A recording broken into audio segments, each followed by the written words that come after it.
Imagine spending your childhood in a war zone. The horrors of missiles, the devastation of tanks, and the dread of rockets. This dystopia is the reality for millions of kids in Gaza, who did not only miss the chance to have a normal childhood, but were left with trauma to deal with for the rest of their lives.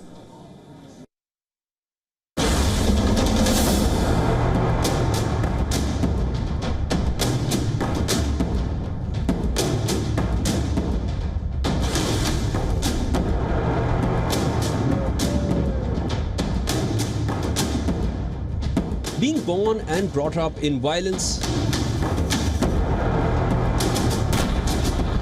a sound merely similar to an explosion is enough to bring out the horrors of reality.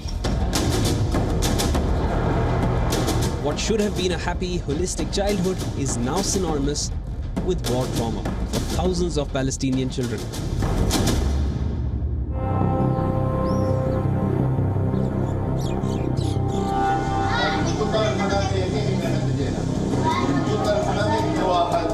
She is Bisan Al-Mansi, a 10-year-old girl living in Gaza. Every time the door slams, she is reminded of the deadly violence last week.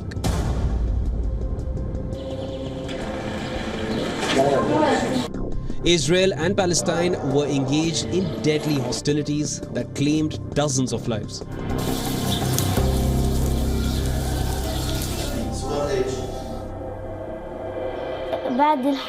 Since the war, I have become afraid to go to the shop, to go to school, walk with my friends, play by myself, stand at the door or play a little upstairs. I fear more, and even if people stay with me, I fear the war against us will happen again, because the war starts during the night.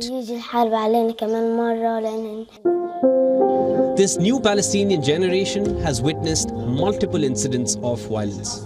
In the last 2 decades, the incessant violence and unrelenting confrontation has made healing almost impossible.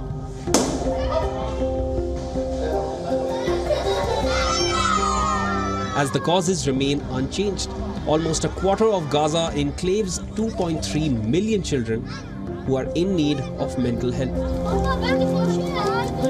These children, who need space, safety to grow up,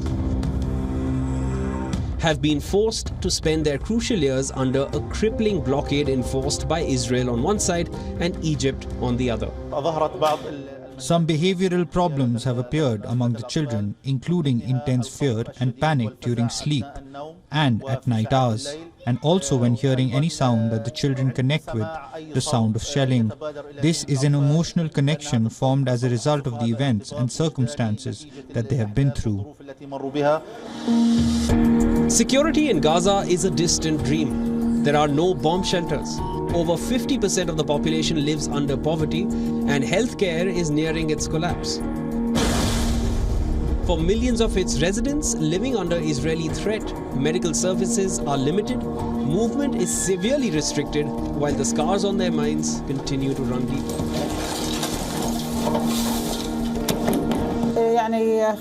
We told the children around us not to be afraid, but they were terrified.